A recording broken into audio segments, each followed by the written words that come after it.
Success mantra, we shape future. Hello everyone, welcome you all in today's the Hindu news analysis. So आज का the Hindu news analysis कुछ ज्यादा important है क्योंकि कुछ ऐसे टॉपिक्स हैं जो 3-4 दिन पहले से चल रहे थे।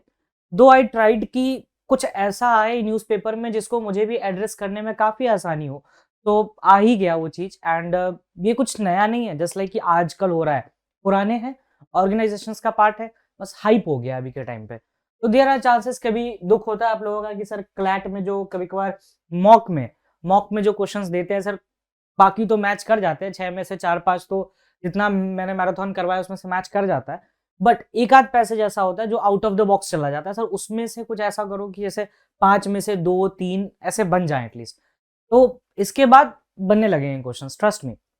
और आईलेट वाला आप लोगों ने देखा होगा, जिन्होंने नहीं देखा देख लो, 2024 वालों अभी भी टाइम है, पेपर पढ़ना स्टार्ट करो, अभी आपके पास टाइम ही टाइम है एक्चुअली। सो स्टार्ट करते हैं आज का द हिंदू एनालिसिस। पहले बात है organisation of Islamic cooperation, OIC।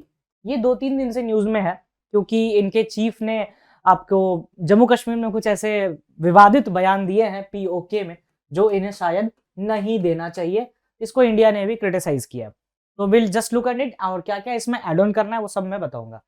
CAA and NRC, इसके रिगार्डिंग कहीं ना कहीं तो क्वेश्चन देखा होगा, and it is my guarantee. नहीं देखा तो मॉक ढंग का नहीं दिया है। फिर CAA NRC में सर क्या इंपॉर्टेंट है, सुप्रीम कोर्ट ने कॉग्निजेंस लिया है, आपके जो चंद्रचूड़ साहब हैं उन्होंने कहा कि जनवरी फर्स्ट वीक में हम सुनवाई स्टार्ट करेंगे, काफी दिन से पेंडिंग है बट पेंडिंग नहीं होना चाहिए। ये है इंडियन ओशन रिम एसोसिएशन, ये भी काफी दिन से न्यूज में है। इसके साथ एक चीज देखेंगे हम लोग, रिम ऑफ द पैसिफिक, ठीक है, रिम ऑफ द पैसिफिक को देखेंगे। दिस FCRA लाइसेंस, ये अगस्त की न्यूज है, अगस्त सितंबर की है, तो दोबारा से आया नया पेपर में, तो आई थॉट कि चलो एड ऑन कर लेते हैं, रिवाइज नहीं किया होगा, आज कर लेना। And the last and the most important is religious conversion. ये टॉपिक जो है आप CA के पर्सपेक्टिव से अकेले मत देखिए, CA प्लस लीगल के पर्सपेक्टिव से देखिए, राइट। CA प्लस लीगल के पर्सपेक्टिव से देखिए, बहुत ज्यादा हेल्प करने वाला है। तो स्टार्ट करते हैं, डिटेल डिस्कशन करेंगे। Just fasten your seat belt, आज की वीडियो है and I have just told in every class कि आज की वीडियो जरूर देखना, इट इज वेरी हेल्पफुल।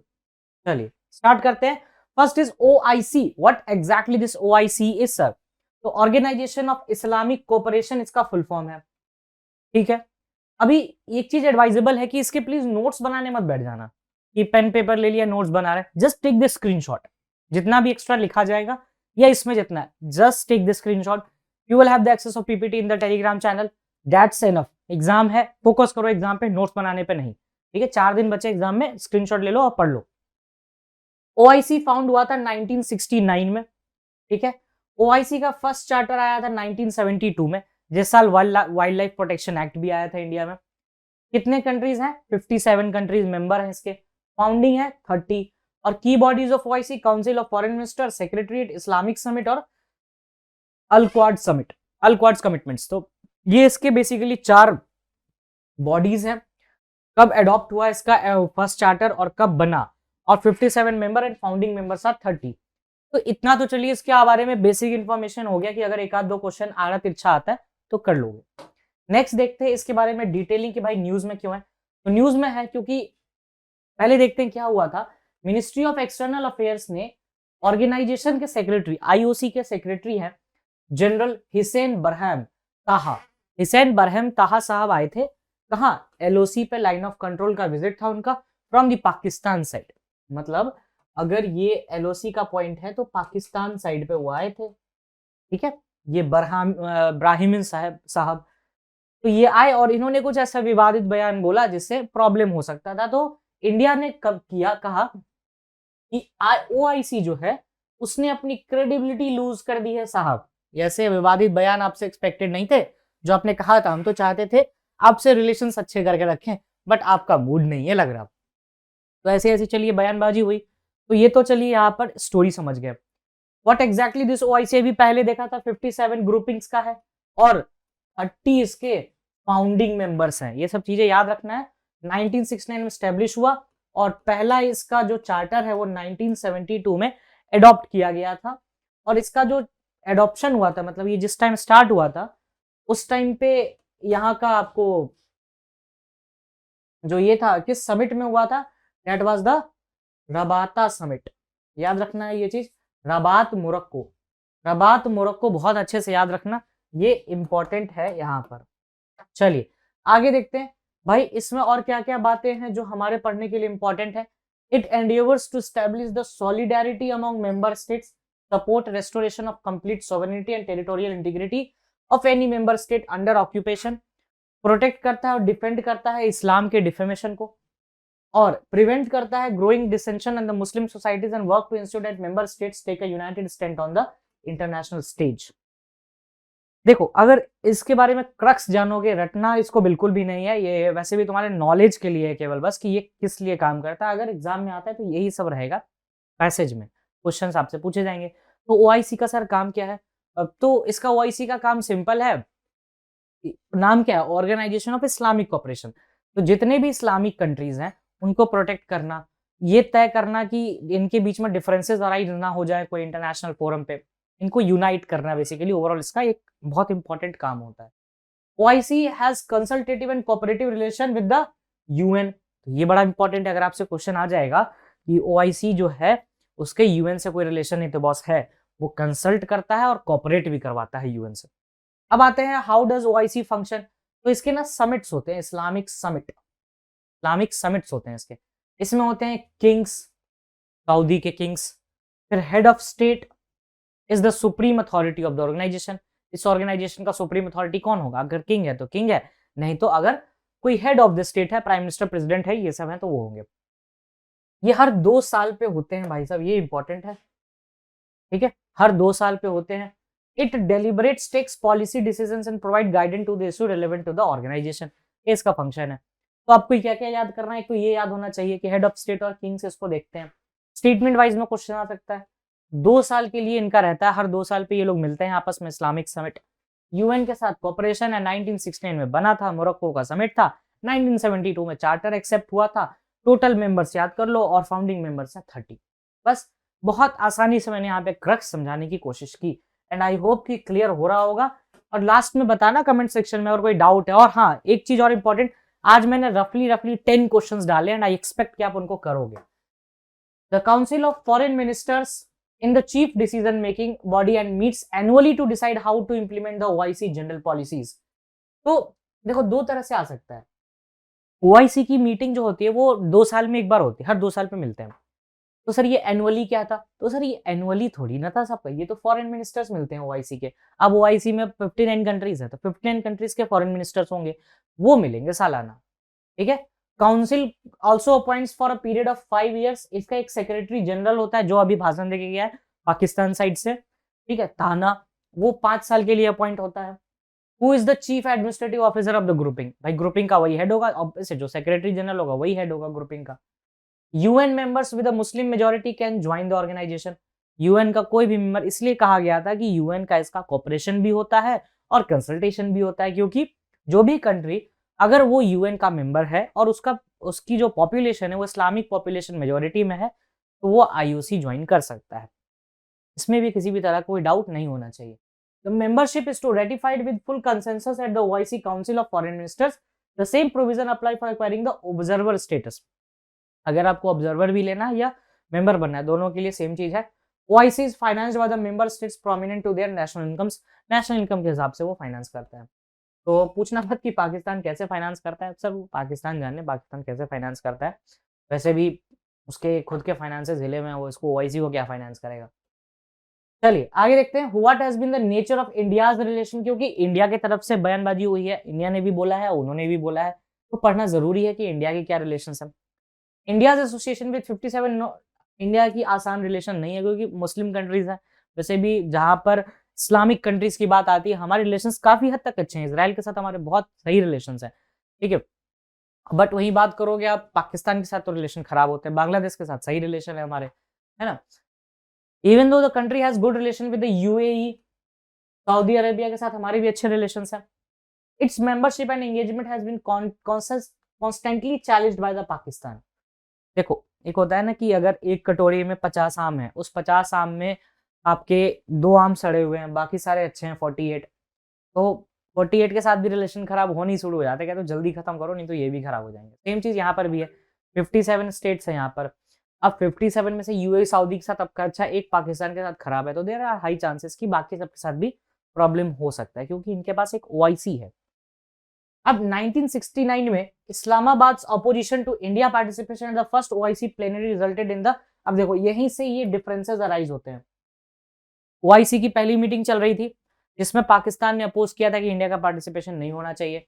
2018 में Bangladesh proposed India be given the observer status of OIC, तो ये एक बड़ा अच्छा पॉइंट है कि इंडिया को ऑब्जर्वर स्टेटस का दर्जा देने के लिए किस स्टेट ने पहल की थी? बांग्लादेश ने। और बांग्लादेश की प्राइम मिनिस्टर भी आई है इंडिया, शेख हसीना मुजीबुर रहमान स्कॉलरशिप देके गई। अभी 16 दिसंबर को बांग्लादेश लिबरेशन डे भी है, उनका इंडिपेंडेंस डे होता है। Considering the size of Muslim population, a move which received support from Turkey but was opposed by Pakistan. अब पाकिस्तान अगर ये इंडिया अगर ओआईसी का पार्ट बन जाता है तो पाकिस्तान की स्ट्रेंथ थोड़ी कम हो जाएगी और पाकिस्तान को ना चाहते हुए भी इंडिया को कहीं ना कहीं सपोर्ट देना पड़ेगा if you want to be a member of OIC. अब रही बात सर इंडिया क्यों नहीं पार्टिसिपेट करता, तो इंडिया क्योंकि अब सपोर्ट ही नहीं मिल रहा, कहाँ से कर लेगा? एक तो बुरा ही मान रहा है, तो ओआईसी में स्टार्टिंग में क्या पढ़ा हम लोगों ने? सभी मेंबर स्टेट्स का वो होना चाहिए, कॉन्फ्लुएंस होना चाहिए, इसमें किसी भी तरह की वीटो की बात नहीं की गई है। जो वीटो आपका यूएनएससी में है, यहाँ पे कहीं भी वीटो की बात नहीं की गई कि वीटो नहीं होगा यहाँ पे, कहीं पे सबका कॉन्फ्लुएंस लिया जाएगा। तो बांग्लादेश ने भी कहा, टर्की ने भी सपोर्ट किया, लेकिन पाकिस्तान ने अपोज कर दिया। अब इंडिया हो सकता है मेंबर इन फ्यूचर, देखिए क्योंकि इंडिया में सफिशिएंट मुस्लिम पॉपुलेशन है, कंसिडरेबल अमाउंट है, 13.5-14% मुस्लिम पॉपुलेशन इंडिया में, that is a huge enough. ठीक है, चलिए आगे बात करते हैं। After 50 years later, external affairs minister Sushma Swaraj, इनका नाम याद रखिएगा, Sushma Swaraj address the OIC plenary foreign ministers in Abu Dhabi as a great of honour. The invitation was extended by the UAE foreign minister. तो अभी तक ये क्वेश्चन आ सकता है कि किस फॉरेन मिनिस्टर ने ओआईसी को एड्रेस किया है, तो सुषमा स्वराज जी ने एड्रेस किया है। और कहाँ एड्रेस किया? तो अबू धाबी, उसमें भी यूएई के फॉरेन मिनिस्टर्स ने उनको वो किया था, मतलब दिया था invitation. Islamabad apprehension stems from the fear that India's involvement in grouping could influence the opinion of other Muslim states not bonding with well or its influence। Starting में कहा था कि अगर इंडिया पहुंचता है तो पाकिस्तान का कंट्रोल डाउन हो जाएगा इसमें। ठीक है, तो इसको अच्छे से करना है ओआईसी, एंड आई होप कि मैंने सफिशिएंट इन्फॉर्मेशन आपको यहाँ पे प्रोवाइड करवाने की कोशिश की है जितना आपको रिक्वायर्ड था। अब चलिए अब बात करते हैं एनआरसी और सीएए के बारे में। तो इसमें हम लोग को बात करना है कि व्हाट एग्जैक्टली द एनआरसी और सीएए थिंग, और सर ये अचानक से क्यों आ गया? देखो अचानक से कुछ नहीं होता है, सब चलते रहता है, न्यूज़पेपर में ही आते रहता है, बट ये है कि अचानक से ध्यान जाता है इंसान का, तब वो अचानक से चीजें होना शुरू हो जाती हैं। तो इस एग्जैक्टली इस पूरे सिनेरियो में क्या कहानी हो रहा है, क्योंकि सुप्रीम कोर्ट ने कहा कि, और सुप्रीम कोर्ट की बेंच में चंद्रचूड़ साहब ने, डीवाई साहब ने कहा कि देखो काफी दिन हो चुके हैं एनआरसी सीएए को, 2019 से तुम लोग ये तांडव कर रहे हो, 2019 से ये पूरा ही मतलब चल रहा है कि क्या होना है नहीं होना है, राइट्स करवा दिए, सब करवा दिया, डिसीजन नहीं बना पा रहे हो, और ना ही एनआरसी की डेट अपडेट करवा रहे हो। फिर ये एग्जैक्टली क्या और हमारे एग्जाम में क्या इंपॉर्टेंट है? और यहाँ पर एनआरसी सीएए तो कहीं लिखा नहीं, यहाँ तो लिखा है Assam accord, citizenship case listed for Jan 10 Assam accord. तो पहले जानेंगे एग्जैक्टली ये किस बारे में बात कर रहा है, फिर I have my own notes and I expect you to write this please. And इसके बाद आपके लिए कुछ नहीं बचेगा इस पूरे सिनेरियो में, जिसमें हम लोग बहुत अच्छे से बात करेंगे 2-3 चीजों के बारे में भी, तो टेंशन बिल्कुल नहीं लेना है और आगे बढ़ना है। चलिए पहले बात कर लेते हैं कि एग्जैक्टली किन चीजों के बारे में बात हो रहा है। तो अभी इसमें आपको ज्यादा कुछ मिलेगा नहीं इस पीपीटी में, but I try to add more and more things here. चलिए स्टार्ट करते हैं। देखो जब भी सिटीजनशिप की बात होती है, और ये जो है ना तुम्हारा सीएए प्लस एनआरसी, ये आपका सीए प्लस लीगल दोनों का है, और कॉन्स्टिट्यूशनल प्रोविजंस कुछ याद रखने हैं, and I will add some more constitutional provisions जो आपके एग्जाम्स में पूछा जाता है, राइट। तो सबसे पहले कुछ टर्म समझ लो। सबसे पहले कि सर ये सिटीजन कौन होता है या फिर सिटीजनशिप। अब जो भी रेजिडेंट होगा वो सिटीजनशिप ले सकता है, सिंपल। अब इसमें एक और चीज आती है सर, इमिग्रेंट्स कौन होते हैं। इमिग्रेंट्स ये एक टर्म आता है, पहले कुछ टर्म समझ लो फिर उसके बाद बातें करेंगे इनके बारे में अच्छे से। उसके बाद आता है परसिक्यूशन क्या होता है।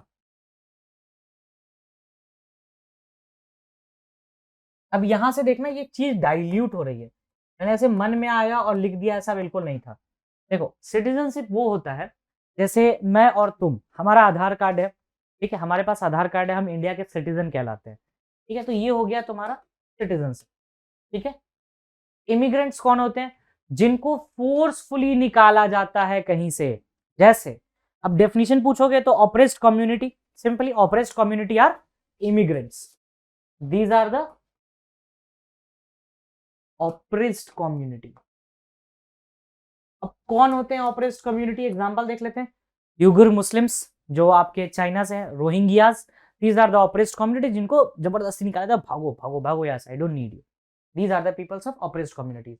नाउ प्रोसिक्यूशन क्या होता है सर? जब हम अपनी मर्जी से किसी दूसरे कंट्री में जा करके रहने लग जाए या वहां काम करने लग जाए, तो that is the immigrant, permanently foreign country में सेटल हो जाए, ठीक है। अगर हम परमानेंटली फॉरेन कंट्री में सेटल हो जाते हैं तो I will be called as the prosecuted, ठीक है, हम वहां चले गए, अपना रहने लग गया परमानेंटली। तो ये कुछ बेसिक टर्म्स हैं जो आपको याद रखना। अब जब लीगल के क्वेश्चन में आएगा तो कंफ्यूज मत करना कि क्या होता है, तीनों में डिफरेंस पता चल गया होगा अब। तो ये था CAA प्लस NRC का थिंग। अब जो कि पढ़ना है CA प्लस लीगल में, तो एक एक करके सभी प्रोविजंस को अच्छे से क्लियर करते चलेंगे आगे के लिए। तो देखो इंडिया में सबसे पहले माइनॉरिटी स्टेटस देखते हैं कि कहाँ कहाँ से स्टार्ट हुआ। तो कुछ एस्पेक्ट्स चला, सबसे पहले 19 से 20th सेंचुरी, पहले तो इस एस्पेक्ट को देखेंगे। फिर 1947 में भी हुआ, फिर 1971 में भी हुआ, फिर 1959 में हुआ, फिर आपको 1979 में हुआ, फिर 1980 से 90 के बीच में हुआ, फिर हुआ 2015।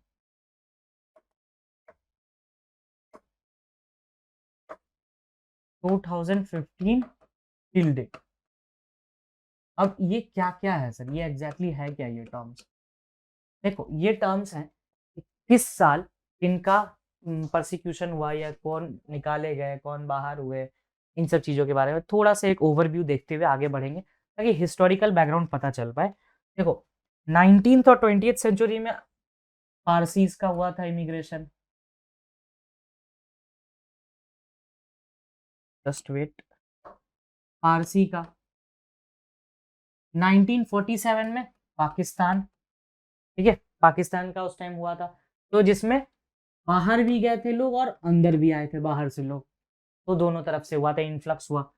फिर 1970 में बांग्लादेश, ठीक है, यहां भी बाहर गए अंदर भी आए, ठीक है। 1959 में आपको तिब्बत, तिब्बत में एग्जाम्पल ले लो, सबसे बेहतरीन एग्जाम्पल है दलाई लामा, धर्मशाला। 1979 में बात करोगे तो Soviet Afghan war.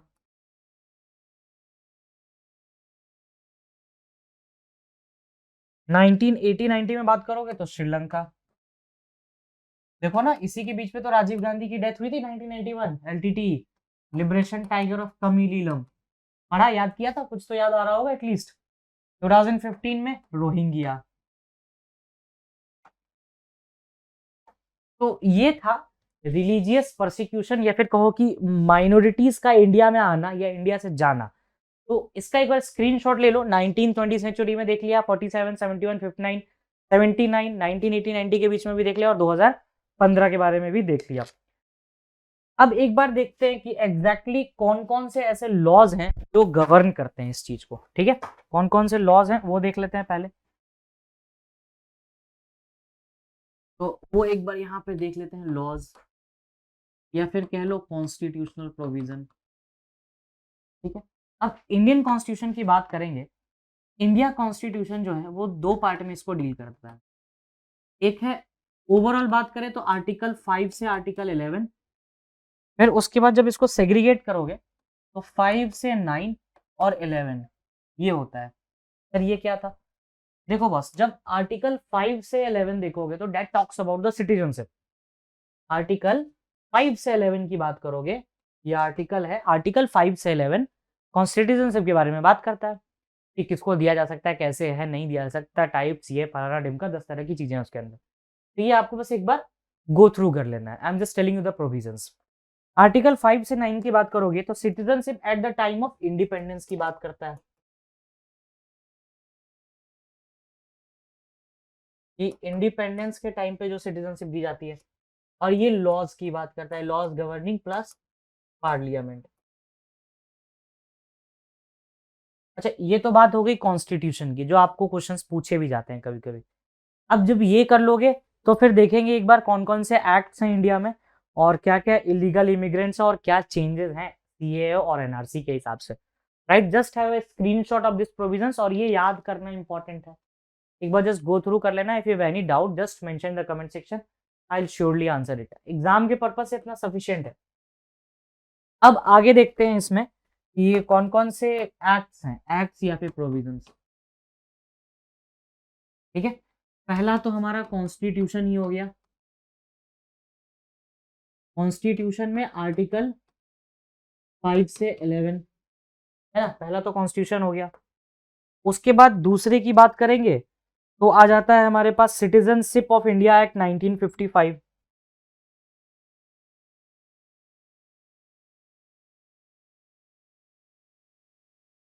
Citizenship of India act 1955, ये इंपॉर्टेंट हो जाता है, जो गवर्न करता है आपको। ये आर्टिकल 511 किस कहाँ से अप्लाई होगा, यही अप्लाई करेगा सिटीजनशिप ऑफ इंडिया एक्ट। अब इसमें जो है ना, आपको एक अमेंडमेंट हुआ था इसी पर्टिकुलर चीज में, एक अमेंडमेंट हुआ, एक अमेंडमेंट हुआ, और वो अमेंडमेंट हुआ आपको 12 दिसंबर 2019। तो सर इतना इंपॉर्टेंट डेट है ना, ये हिसाब भी नहीं लगा सकते। दिल्ली में दंगे होने का एक बहुत बड़ा रीजन 12 दिसंबर 2019, जिसमें आपको सीएए और एनआरसी का जो प्रोटेस्ट हुआ था, जेएनयू में भी प्रोटेस्ट गया, बाहर भी हुआ। शाहरुख पठान नाम याद होगा अगर नहीं याद आ रहा हो तो। और फिर बहुत सारे मतलब अलग अलग एंगल से इसको ले जाया गया, हिंदू मुस्लिम पे ले जाया गया, जो नहीं जाना चाहिए था। दो लोगों को नॉलेज नहीं थी, बट स्टिल देवर से कि हाँ ये गलत है, ये फलना ढिमका 10 तरह की बातें हुई इसके अंदर कि ये क्या होना चाहिए, बट आपको उसमें अभी नहीं जाना है। ये डेट याद रखना। ये डेट इसलिए इंपॉर्टेंट है ना, क्योंकि इसी डेट को आपको ऑर्डिनेंस पे प्रेसिडेंट साहब ने साइन किया था। Ordinance was signed. तो ये इंपॉर्टेंट डेट हो जाता है।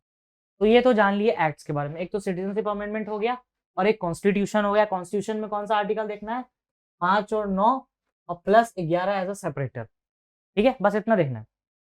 अब बात करते हैं इस अमेंडमेंट की कि इस अमेंडमेंट में एग्जैक्टली क्या क्या हुआ। तो बेसिक बेसिक चीजें हैं। तो 2019 अमेंडमेंट, 2019 के अमेंडमेंट में कुछ मेजर चेंजेस किए गए, जिसके बारे में बातें की जाती हैं 2000।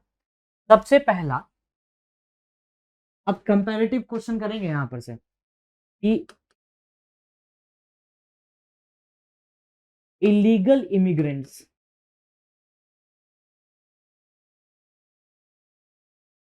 इसके डेफिनेशन में चेंज किया गया, या फिर कहो कि ऐड ऑन किया गया।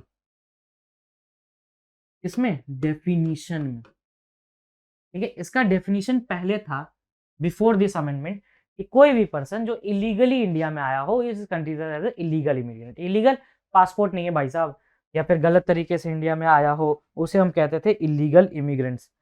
अब अमेंडमेंट के बाद देखना, आफ्टर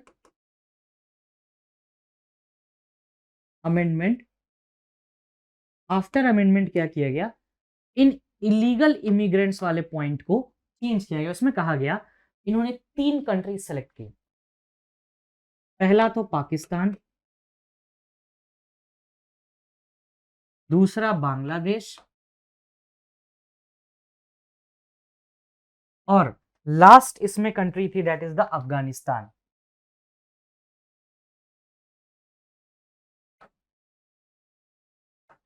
ना, ये 3 कंट्री सेलेक्ट की गई, पाकिस्तान, बांग्लादेश एंड अफगानिस्तान। अब इन 3 कंट्रीज में से इन्होंने बोला कि देखो हम ऐसे नहीं बांटेंगे, इन्होंने कहा कि हम एक कम्युनिटी को लेंगे। कौन कौन सी कम्युनिटी? हिंदू, सिख, मुस्लिम को इन्होंने एक्सक्लूड किया था इसमें। Hindu, Sikh, Buddhist, Christian, Hindu, Sikh, Buddhist, Christian और पारसी। इन्होंने कहा कि भाई इनको हटा के अगर कोई आता है इन कंट्रीज से, that is also considered as illegal immigrant. पहले क्या था? पहले सिंपली ये बताई गई थी कि सर जो भी गलत तरीके से आएगा या गलत तरीका का उसका डॉक्यूमेंट होगा, डेट इज इलीगल इमिग्रेंट, जो नॉर्मल था। और ये किसमें था? 1955 का एक्ट, ठीक है, 1955 के एक्ट में डेफिनेशन था, उसमें अमेंडमेंट किया गया 2019 में, और वो अमेंडमेंट तुम्हारा ये था, ये 2019 का चेंज था, जिसके तहत ये चीज हुआ, जिसमें पाकिस्तान, अफगानिस्तान और बांग्लादेश को सेलेक्ट किया गया और उसमें कहा गया कि हिंदू, सिख, बुद्धिस्ट, क्रिश्चियन और पारसी, मतलब 1 2 3 4 5, मतलब इस 5 को छोड़ के अगर कोई आता है तो that is also considered as an illegal immigrant. तो इसमें क्या हुआ? दैट इज रिलीजियस कैरेक्टर दे दिया गया इसको, रिलीजियस कैरेक्टर दे दिया गया। अब जब रिलीजियस कैरेक्टर दिया गया तो इसको किस ग्राउंड पे आप चैलेंज कर सकते हैं? आप आर्टिकल 14 पे, right to equality and equal protection of law, इस ग्राउंड पे चैलेंज हो सकता है। ऑब्वियसली इक्वालिटी नहीं है, कहां दिख रहा है इक्वालिटी, कहां मुस्लिम? अब गवर्नमेंट का क्या कहना था इस पे कि देखो हमने मुस्लिम्स को इसलिए हटाया क्योंकि ये जो स्टेट जिसको हम लोगों ने सेलेक्ट किया है, ये 3 स्टेट्स 1 2 एंड 3, ये 3 स्टेट ना सर रिलीजियस स्टेट है, मतलब इस्लामिक स्टेट्स हैं। पहली बात इन्होंने ये कही। दूसरी बात इन्होंने ये कहा कि इनका प्रोसिक्यूशन यहाँ से नहीं होता है, मतलब मुस्लिम्स का नहीं होता, केवल इनका होता है, तो हम इनको लेंगे, इनको अपनाएंगे, बाकी किसी को नहीं लेंगे, जो कि सरासर वाहियात है। अगर पाकिस्तान में देखो तो अहमदियास का प्रोसिक्यूशन होता है, ये हर कोई जानता है। बट हाँ चलो इसको चैलेंज किया जाएगा इसी ग्राउंड पे। अब 10 जनवरी से सुनवाई भी शुरू है, तो देखेंगे क्या होता है आगे। तो पर्टिकुलरली अभी एक चेंज तो ये था जिसको हम लोगों ने अभी जस्ट देखा, एक चेंज और किया गया इसमें, तो आई होप कि एक बार स्क्रीनशॉट ले लो इसका सेकंड पे। अब देखते हैं उसको, ठीक है। अब देखते हैं नेक्स्ट क्या चेंज किया गया। चेंज किसमें हो रहा है? एक्ट ऑफ 1955, 1955 के एक्ट में एक और चेंज किया गया, और ये दूसरा चेंज था, that is the process of acquiring citizenship, process of acquiring citizenship. पहले ये था आपको सिटीजनशिप एक्वायर करने के लिए एटलीस्ट 7 साल, माय बैड, पहले ये था कि आपको अगर सिटीजनशिप एक्वायर करना है तो आप 11 साल 11 ईयर्स तक आप रहेंगे इंडिया में, तभी मिलेगा। अब क्या कर दिया गया? 7 ईयर्स, वो भी 7 ईयर्स किस पे? अब देखना यहाँ पर कैसे चेंज किया है। तो इनको कहा कि केवल 3 कंट्रीज के लिए, अगर वो कंट्री अफगानिस्तान है, वो कंट्री पाकिस्तान है, और वो कंट्री बांग्लादेश है, और लोग कौन है इन 7 कंट्रीज में, ये भी देख लेते हैं। सबसे पहले तो हिंदू, उसके बाद बुद्धिस्ट, फिर आपको सिख, फिर आपको पारसी, फिर आपको क्रिश्चियन। तो इन्होंने कहा कि अगर ये आ रहे हैं तो इनको केवल 7 साल ही रहना होगा, 11 साल नहीं। लेकिन अगर इनके अलावा कोई और आ रहा है और इन कंट्रीज के भी बाहर से आ रहा है तो उनको 11 साल देना होगा। तो ये भी एक आर्टिकल 14 पे अपने आप एक बहुत ग्रेटर चैलेंज था। तो यहां तक हम लोगों ने देख लिया सीए और एनआरसी। एक बार थोड़ा सा पीपीटी पे होके आते हैं, फिर हम देखेंगे एग्जैक्टली ये आसाम अकॉर्ड और नॉर्थ ईस्ट का क्या पंगा है, ठीक है। तो चलिए अभी हम पहले देख के आते हैं पीपीटी पे, अपने घूम के आते हैं थोड़ा सा, बहुत देर हो गया पीपीटी पे गए हुए। A constitutional bench on Tuesday listed the January 10, 2023 a series of a long petitions, pending petition challenging Section 6A of Citizenship Act 1955 that allows citizenship to illegal migrants, all mostly from the neighborhood Bangladesh who entered Assam before March 1971. फिर ये क्या कहानी? आपने तो ऐसा कुछ बताया ही नहीं कि मार्च 1971, ये तो आसाम अकॉर्ड की बात है।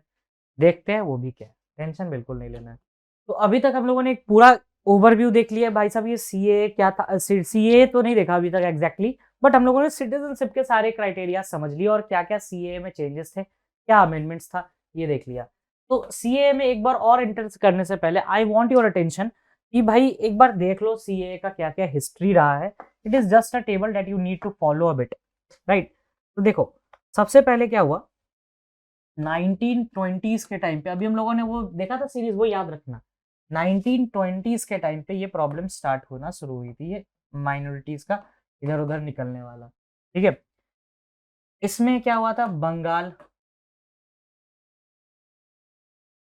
बंगाल से लोग नॉर्थ ईस्ट जा रहे थे आसाम साइड पे, क्योंकि उस टाइम पे डिवाइडेड था नहीं। उसके बाद 1971 से लेके 85 तक आंसू प्रोटेस्ट चला, ये नाम याद रखना, I tell you in the end. उसके बाद आपको 1999 में इसमें आपको आया था असम अकॉर्ड की डेट को रिवाइज करने का, और असम अकॉर्ड जब मैं दूसरी वो बनाऊंगा ना स्लाइड, तो उसमें असम अकॉर्ड को हम अच्छे से एक बार डील कर पाएंगे, है ना। अब इसमें और देखते हैं इसमें आगे क्या था सर। इसमें आगे बात किया गया आपको इस बारे में कि ह्यूज माइग्रेशन हुई। I hope it is not visible, yes it is not visible. Huge migration हुई आपकी, ह्यूज माइग्रेशन किस टाइम पे हुई, 1947 में पाकिस्तान स्टार्टिंग में देखा था, और 71 पे। उसके बाद ये असम अकॉर्ड जो है यहाँ पर साइन होता है असम अकॉर्ड, और असम अकॉर्ड साइन हुआ था आपको 1985 राजीव गांधी के टाइम पे, और ये डेट थी असम अकॉर्ड की 24 मार्च 1971। सर साइन 85 में थे, बोल 71 रहे हो, करेंगे बात, टेंशन क्यों लेना। देखो ये स्लाइड बस याद रखना, बाकी हम काम उसके बाद सारा कर लेंगे अपना। देखो 1920s के टाइम से ही प्रोसिक्यूशन स्टार्ट हो गया था कि जैसे ही मान लो कि ये बांग्लादेश वाला रीजन है और ये नॉर्थ ईस्ट वाला रीजन है आपका, तो लोग का आना जाना लगा रहता था यहाँ पे, है ना। 19 उसके बाद आपको ह्यूज माइग्रेशन स्टार्ट हुआ 1947 से 71 के बीच में। 47 का माइग्रेशन था पाकिस्तान का, अब इसमें लोग जा भी रहे थे और आ भी रहे थे, दोनों चीज हो रहा था। 71 का माइग्रेशन था आपका जाने और आने का, और ये था बांग्लादेश का माइग्रेशन। ये दो माइग्रेशन देख लिए। अब देखो इस माइग्रेशन के चलते Assam, all Assam students union AASU, AASU ने प्रोटेस्ट स्टार्ट किया। ऑल असम स्टूडेंट्स यूनियन था ये आसू एक बेसिकली। उसके बाद 1999 में बात हुई आसाम अकॉर्ड की डेट रिवाइज कर। सर ये था कि आसाम अकॉर्ड रिवाइज करोगे, बताओ तो थी कब आई थी। ये बेसिकली 1951 के सेंसस को रिवाइज करने की बात की गई थी, जिसको हम पढ़ेंगे under the head of Assam accord. तो उसको एक सेकेंड के लिए माइंड में रोक के रख लो, ठीक है। अभी के लिए इतना जानो, आसाम अकॉर्ड 1985 में साइन हुई थी और डेट तय की गई थी 24 मार्च 1971। ये 24 मार्च 1971 के पहले जो भी आया था, ठीक है, उसके बाद वालों को बैन कर दिया जाएगा, ठीक है, उनको वापस भेज दिया जाएगा। तो अब देखते हैं इसका इन्होंने खामियाजा भुगता, इस पूरे कहानी का खामियाजा भुगतेंगे आसाम अकॉर्ड में और सीए एनआरसी में, ठीक है। तो लेट्स स्टार्ट नेक्स्ट टैली, जिसको हम कहेंगे under the head of NRC. अब सर एनआरसी होता क्या है, नेशनल रजिस्टर ऑफ सिटीजन। इसमें ना कुछ डिटेल्स होते हैं, अगर आप उनके अंदर क्राइटेरिया फुलफिल कर रहे हो, वो कागज अगर आपके पास है तो आप आ जाओगे, नहीं तो नहीं आ पाओगे। अब इसी का तो प्रोटेस्ट चल रहा है बवाल सर इतना, 9 लाख लोग, 9 लाख पीपल्स इसके काउंटिंग से ही बाहर हो गए, वो सिटीजनशिप है ही नहीं, वो है ही नहीं, एनआरसी क्राइटेरिया फुलफिल नहीं करते। और एनआरसी का प्रोटेस्ट इसलिए और चल रहा है क्योंकि देखो अगर इतने सारे लोग आ जाएंगे तो प्रॉब्लम सबसे बड़ी ये है कि आपको यहाँ पर लोगों को जॉब देना पड़ेगा। ऐसे ही नहीं बस सिटीजनशिप बांट नहीं सकते ना 9 लाख लोगों को, सिटीजनशिप देने के बाद जॉब भी देनी पड़ेगी, रिसोर्सेज का यूटिलाइजेशन होगा and so and so forth, बहुत सारी चीजें होंगी। तो वो एक बहुत बड़ी एक इशू है। एनआरसी जो है 1951 के सेंसस से बनी थी, 1951 के सेंसस से, जो आज तक रिवाइज नहीं हुई, और रिवाइज की गई तो 9 लाख लोग बाहर चले गए, है ना। उसके बाद देखते हैं एनआरसी का टाइमलाइन, जो बहुत इंपॉर्टेंट है। एनआरसी की टाइमलाइन ध्यान से देखना।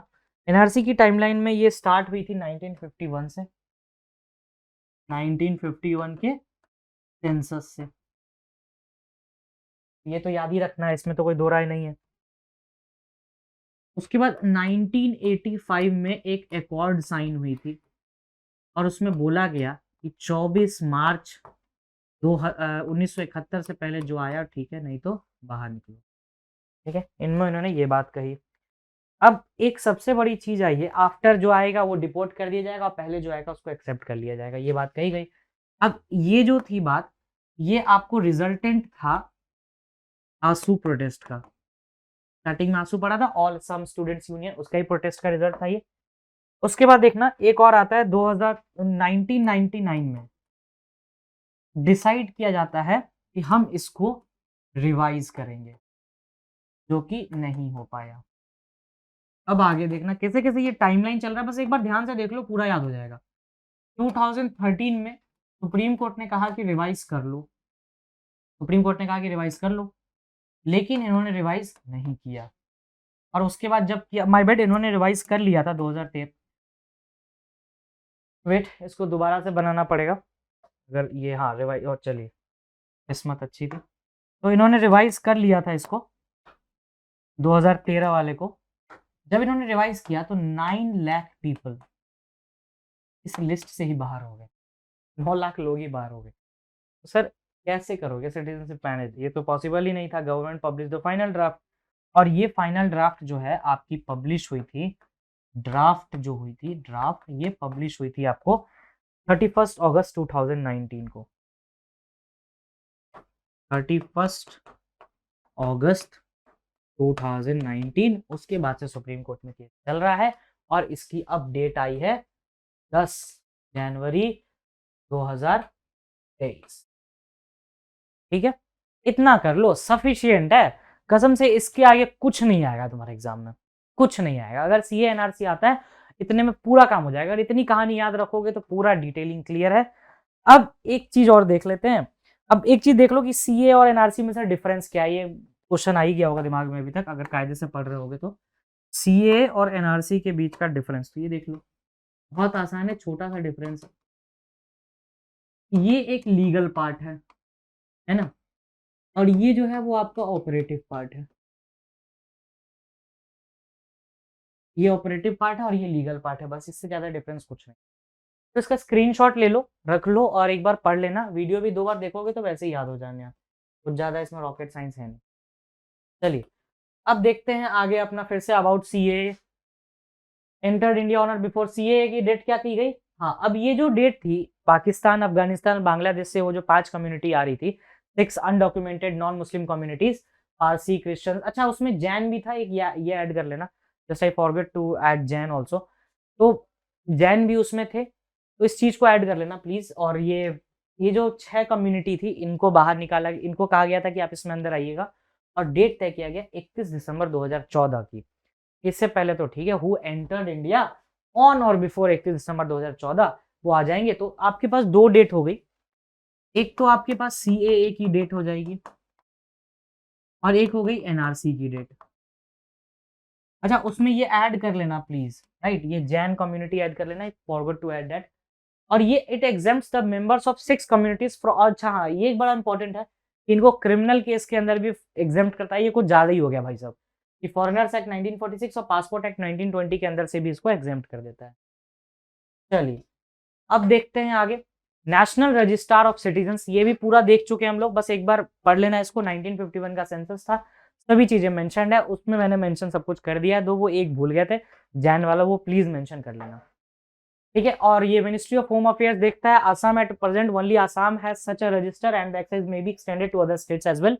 एक हो जाए पहले, उसके बाद Nagaland is already creating similar database known as register of indigenous inhabitants, ये याद रखना। रजिस्टर ऑफ इंडिजीनियस इनहेबिटेंट्स किसका है, तो नागालैंड का। एनआरसी इन आसाम की बात हम लोग अभी पूरी तरीके से कर चुके हैं इस टाइमलाइन में। और एनआरसी की अपडेट की बात भी कर चुके हैं कि एनआरसी का अपडेट जरूरी है। एलिजिबिलिटी फॉर एनआरसी में क्या है, जो भी 1951 के अंदर आया हो, person whose name appear in the electoral rolls of 24 March midnight 1971, और descendant of the above persons, इसका कोई भी जान पहचान वाला कह रहे हैं, जो भी इसके लीनियर डिसेंट्स में आएंगे, फादर मदर इस टाइप से, तो वो आ जाएगा। उसके बाद इसमें आता है आपको persons who came to Assam after Bangladesh, ये 1966 वाला, ये फिर से 1971 वाला डेट, फिर से सेम डेट, एंड फिर से वो मिडनाइट वाला डेट जो राजीव गांधी असम अकॉर्ड की बात हुई थी। बस उसमें 6 कम्युनिटीज याद रखना कि सीएए में 6 कम्युनिटीज थी, उसको अच्छे से याद रखना। तो इंडियन ओशन रिम एसोसिएशन में क्या क्या चीजें हैं ये देख लेते हैं।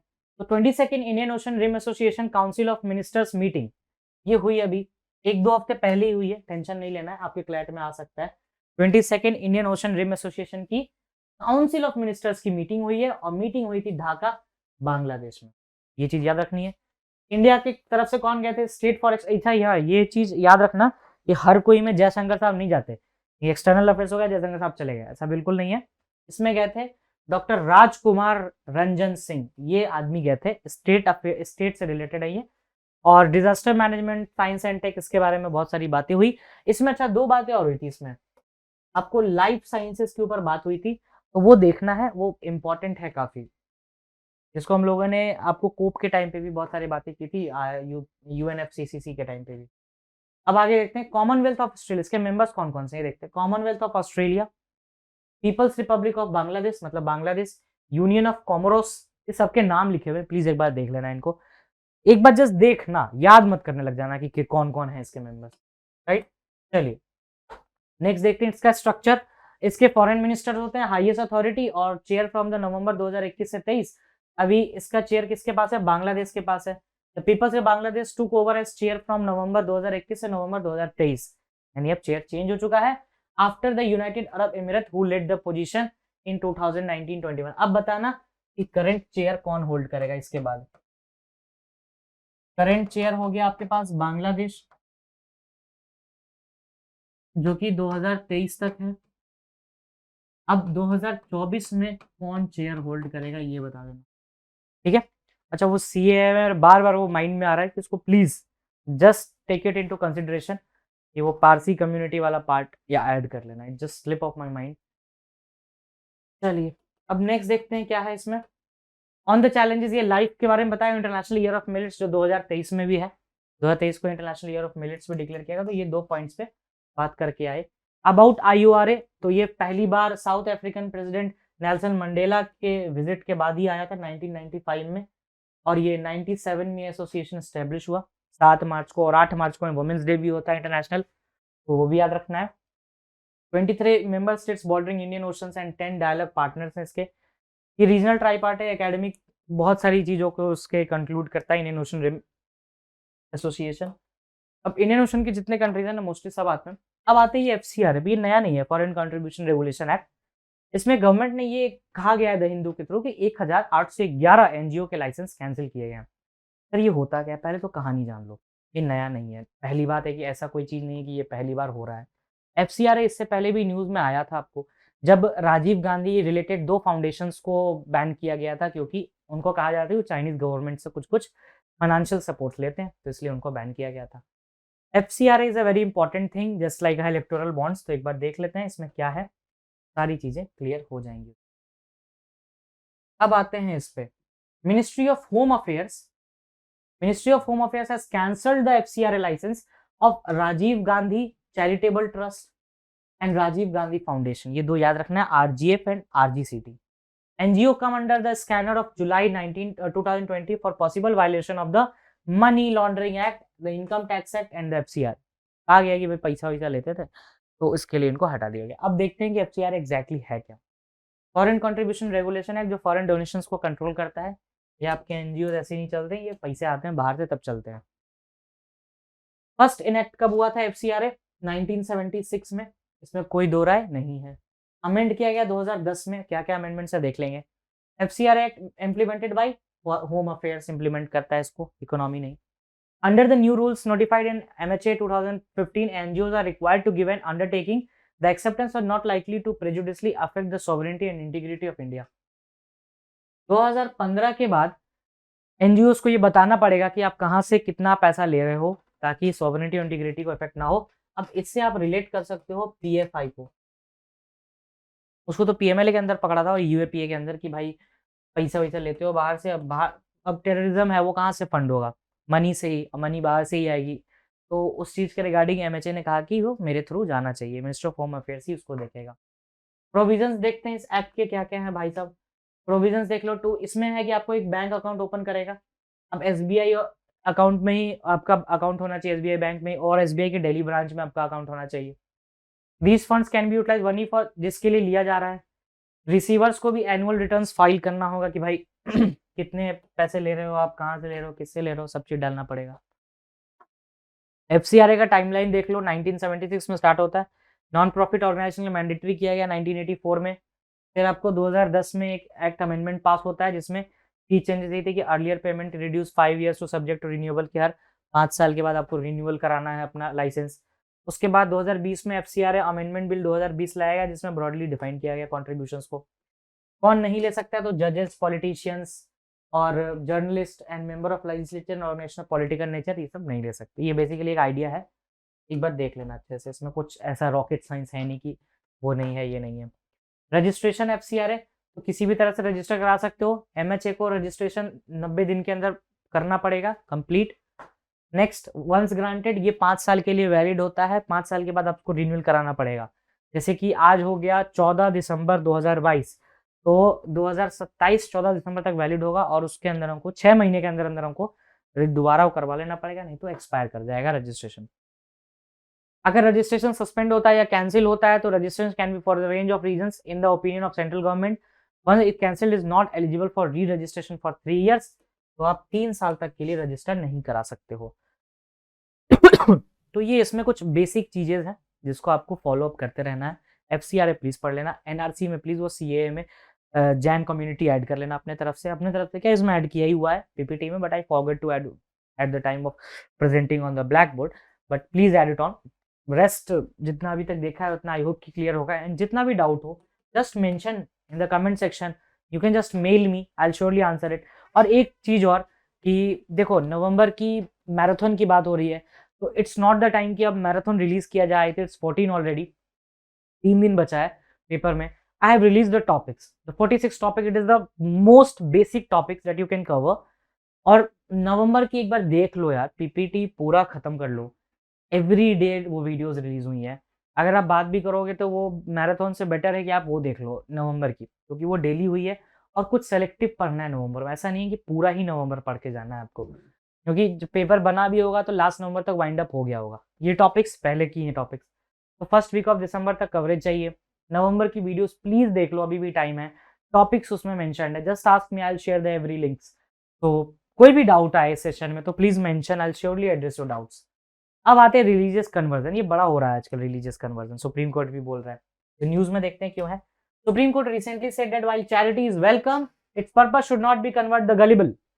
जैसे होता है ना कि चैरिटी तो ठीक है, बट आप चैरिटी के नाम पे रिलीजन कन्वर्जन कराना is not okay. Supreme court ने कहा कि examine the intention of charity. Supreme court ने कहा कि said the purpose of charity should not be the conversion. Charity का पर्पस कन्वर्जन बिल्कुल नहीं होना चाहिए, यानी कि आप खाना पीना देकर के आपने रिलीजन ही कन्वर्ट करा लिया, ये that is not a good thing. The court said it would examine the such wield intentions, ये बताया। डिफरेंशिएटिंग द बिलीफ भी बात की। कोर्ट ने कहा कि फेथ और अल्यूरमेंट में जो डिफरेंशिएशन है उसको क्रिएट किया जाएगा। अब इसमें आपको क्या पढ़ना है, ये तो चलिए बात की बातें हो गई कोर्ट की। Right to freedom of religion important है इंडिया में, है ना। ये कुछ कॉन्स्टिट्यूशनल प्रोविजन है जो आपको पढ़ना है और याद भी रखना है। Article 25, freedom of conscious and freedom of profession, practice and propagate, freedom to manage research, freedom to pay taxes and freedom to attend religious instructions or worship। देखो, क्वेश्चन ये आता है कि सर कितना पढ़ें पॉलिटी वाला, एलेट में जो बताया तो वो आया, ठीक है। तो फंडामेंटल राइट्स देख लो, सिटीजनशिप देख जाओ पूरा, 5 से 11 आज ही बताया है। Fundamental duties, DPSP plus finance commission, SC ST commission किससे रिलेटेड है, president election commission. Wait, let me just use the blackboard and I'll just write it there only। क्या क्या पढ़ सकते हो आप? पहले तो सिटीजनशिप से रिलेटेड जितनी भी चीजें हैं, ठीक है। दूसरा, इसमें आप CAA और NRC ऐड कर लेना। उसके बाद फंडामेंटल राइट्स 12 to 32। उसके बाद थर्ड है DPSP पार्ट 4। उसके बाद है आपके पास फंडामेंटल ड्यूटीज जो कि है पार्ट 4A में। उसके बाद पांचवा है आपके पास प्रेसिडेंट के सारे नहीं, बस appointment and removal and impeachment, appointment removal और इम्पीचमेंट। फिर उसके बाद छठा है वाइस प्रेसिडेंट। सेम इसमें भी, इसमें आप पार्डनिंग पावर भी देख सकते हो, जो लिंक हो जाएगा आपको बिल्किस बानो से। ठीक है, ये पॉलिटी के सारे एस्पेक्ट्स बता रहे हैं, इसके बाहर से कहीं क्वेश्चन नहीं आ रहा।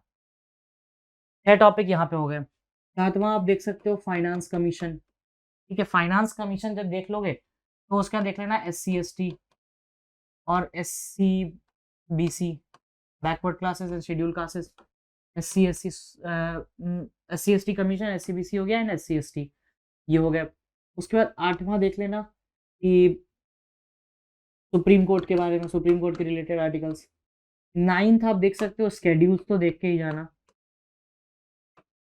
जिसमें सबसे इंपॉर्टेंट है 10 शेड्यूल जो भी बड़ा न्यूज में था, रिलेटेड है क्योटो होलोहन केस से। इतना सफिशिएंट है, इससे ज्यादा पॉलिटी में कहीं से क्वेश्चन नहीं आ रहा।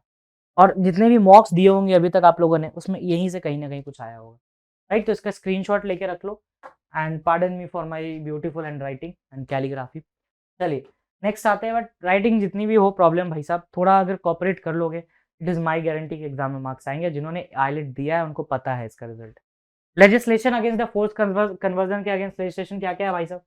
तो सबसे पहला है 1954 का parliament bill 6 year later, another backward community religious protection bill 1960, both were dropped and want of support, यानी कोई सक्सेस नहीं हो पाया। नेक्स्ट देखते हैं स्टेट लॉज। कुछ स्टेट्स है जिन्होंने किया है इनेक्ट एंटी कन्वर्जन। अरुणाचल है, उड़ीसा है, MP, छत्तीसगढ़, गुजरात, हिमाचल, झारखंड एंड उत्तराखंड। इससे रिलेटेड मेरे पास एक क्वेश्चन भी आज तो एड्रेस करना। अब इससे लिंक करो एक चीज को कि इसमें एक आया था एंटी सुपरस्टिशन लॉ। जिनको आइडिया है इसके बारे में सब कुछ, वो प्लीज एक बार हाँ ना बोल देना कमेंट सेक्शन में, और डाउट हो तो वो भी पूछ लेना। चलिए नेक्स्ट आते हैं कि भाई क्या है what not to be missed. एक बार इन दोनों को देख लेना है, जुडिशियरी कंजर्वेशन बिल से रिलेटेड है। This is something related to wild life protection act and all, और ये जुडिशियरी से। This is the first question. आज क्वेश्चंस बहुत हैं, प्लीज करना उनको। India Chinese soldiers faced off on December 9, 2022 in which of the following areas. इस पे क्वेश्चंस पूछ चुका है क्लैट आपको। How many Lok Sabha seats Himachal Pradesh, ये मैंने एज एग्जांपल क्वेश्चन डाला है कि अगर गुजरात के बारे में भी आएगा तो you should be able to do it. Third, which of the following companies had to cut ties with the Cloudtail poster raid by the Competition Commission of India? बता देना भाई। Which country has the highest percentage of women members? ये आपको इसलिए आया, कल ही एक women से रिलेटेड एक आर्टिकल आया था द हिंदू में। Who is the new president of Indian Olympic Association? इससे आसान क्वेश्चन मैंने नहीं देखा अभी तक। Sixth, which was the first state in India to enact law restricting religious conversion? इसमें सारी स्टेट में है, लेकिन which was the first ये बताना है। Which country has launched the lunar mission? Also the first kind of private company at Cape Canaveral in Florida. ये पता नहीं किस लिए बॉक्स है, बट ये बना लेना क्वेश्चन। बस 7 क्वेश्चंस थे।